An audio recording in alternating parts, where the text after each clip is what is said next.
Bienvenue, chers téléspectateurs, à votre nouvelle émission du programme Merveilles en Égypte.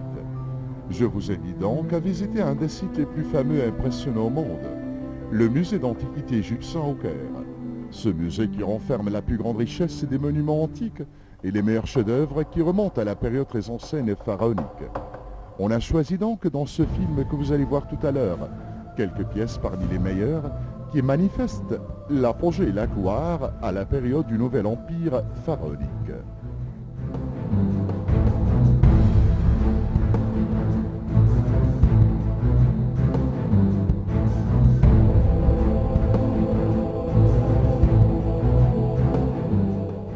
L'histoire de l'Égypte est la plus ancienne et remarquable dans l'histoire de l'humanité. Cette histoire remonte à plus de 3000 ans avant Jésus-Christ. Une civilisation ancienne et sans précédente qui a ébloui le monde entier. Au musée d'antiquité égyptien au Caire, des monuments et pièces qui manifestent la gloire et l'apogée de cette civilisation et nos ancêtres, les pharaons, à travers plus de 3000 ans.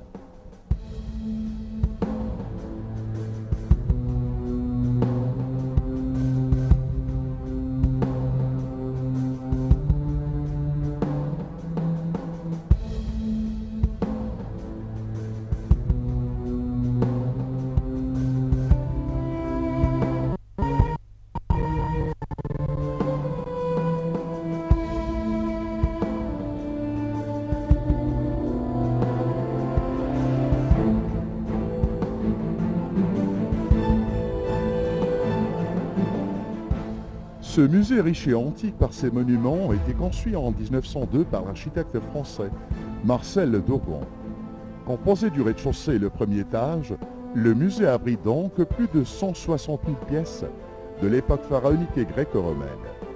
Aujourd'hui, on va dévoiler les grands secrets et merveilles de ces pièces antiques, les meilleurs chefs-d'œuvre à la période du Nouvel Empire dans un circuit d'ordre chronologique de l'histoire.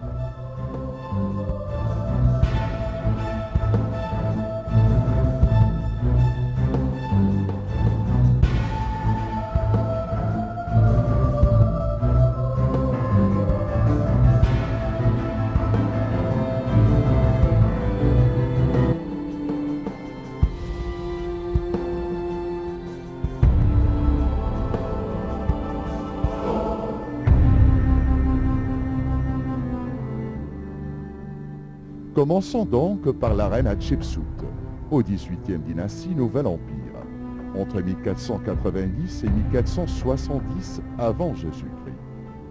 À la mort de son père, Thoutmôsis Ier, Hatshepsut est héritière légitime. La tradition exigeait cependant que seul un héritier mâle pût prétendre à la couronne. Hatshepsut épousa donc son demi-frère Thoutmôsis II, qui mourra prématurément, laissa la reine avec une seule fille. C'est à nouveau un fils légitime, Thoutmôsis III, qui fut intronisé. D'abord régente d'une jeune roi, Hatshepsut s'arrogue la titulature royale dès la deuxième année du règne de celui-ci, en tant que roi de la Haute-Égypte et la Basse-Égypte. Elle gouverna le pays pendant une vingtaine d'années, prospère et relativement pacifique.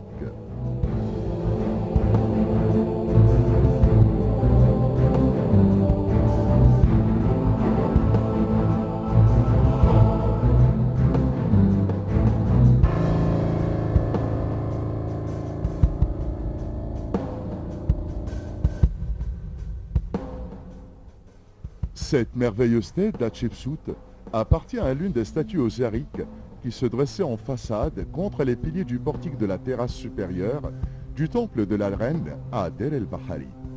La couronne rouge dont on voit l'amorce suggère que notre statue correspond à un pilier de la moitié nord de la terrasse. L'urarus frontal est perdu, la fausse barbe à moitié conservée et attachée par un lien aux oreillettes de la couronne.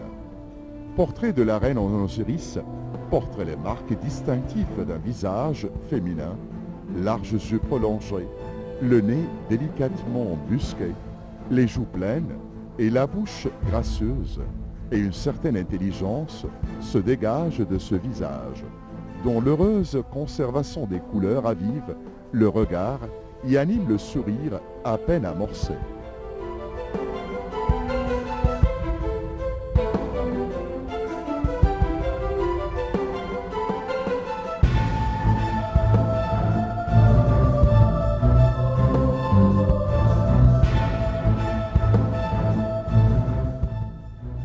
La pièce suivante dans notre circuit est celle du roi Thoutmôsis III.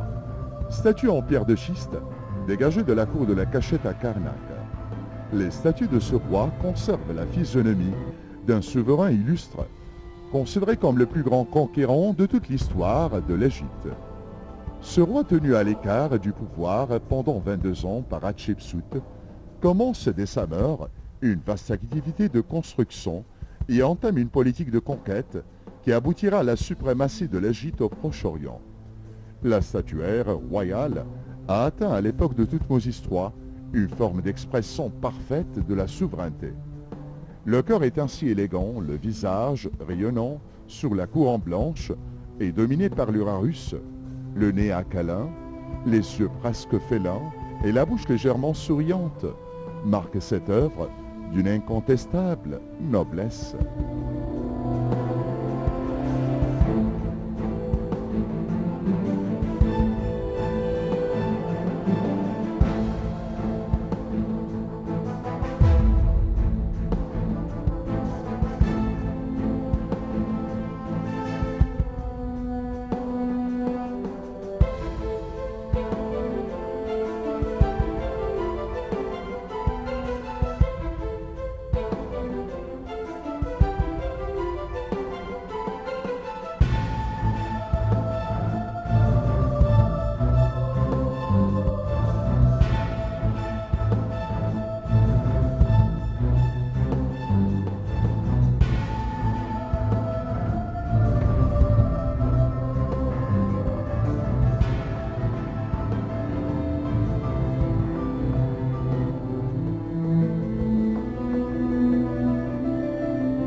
Dans la même salle au musée, une pièce dominante et attirante, c'est la chapelle de la vache sacrée d'Hathor.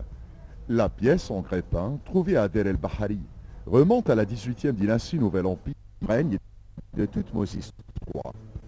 Hathor apparaît ici sous forme d'une vache entourée de papyrus. Elle sort de la nécropole montagneuse, apportant la fertilité souhaitée dans les régions arides. Le cœur moucheté, l'Urarus au front, elle est couronnée d'un disque à haute plume enserré dans ses cornes. La statue et la chapelle qui l'abrite proviennent de Der el-Bahari. Elle était dans un excellent état de conservation, comme on peut juger à leur couleur extrêmement fraîche. La statue de la vache sacrée est au nom de successeur à Ménophis II, dont le cartouche est inscrit sur la nuque de la vache. La vache protège ainsi le souverain, debout contre son poitrail, et à la lettre le roi enfant représenté à genoux à sa droite. Le culte d'une vache céleste dont la montagne aride est bien très ancien.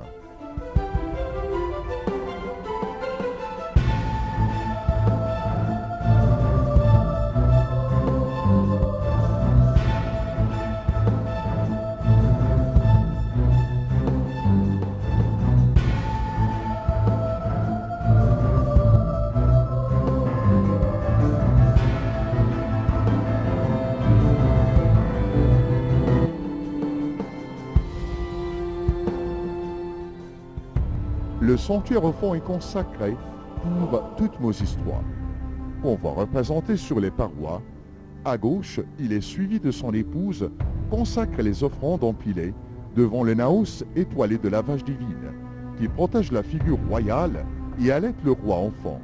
La voûte de la chapelle est bleue, foncée, imite le ciel parsemé d'étoiles.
Et toujours à notre circuit chronologique au Nouvel Empire, nous sommes à présent devant un des meilleurs chefs-d'œuvre au musée. C'est le sphinx de la reine Hatshepsut. Taillé en pierre dure en granit rose, manifeste une beauté exceptionnelle et l'apogée de l'artiste sculpteur ancien. La reine Hatshepsut, qui voulait dans son règne cacher sa faiblesse de sexe féminin, par tradition était toujours représentée sous la forme masculine, avec l'Urarus sur la tête et le Némès, et surtout la fausse barbe cérémoniale qui représentait la dignité royale. Même statue de la reine juste derrière, taillée en même qualité de pierre, mais là, dans une attitude de présentation des offrandes liquides, dont les deux mains et dont les deux bols à la main.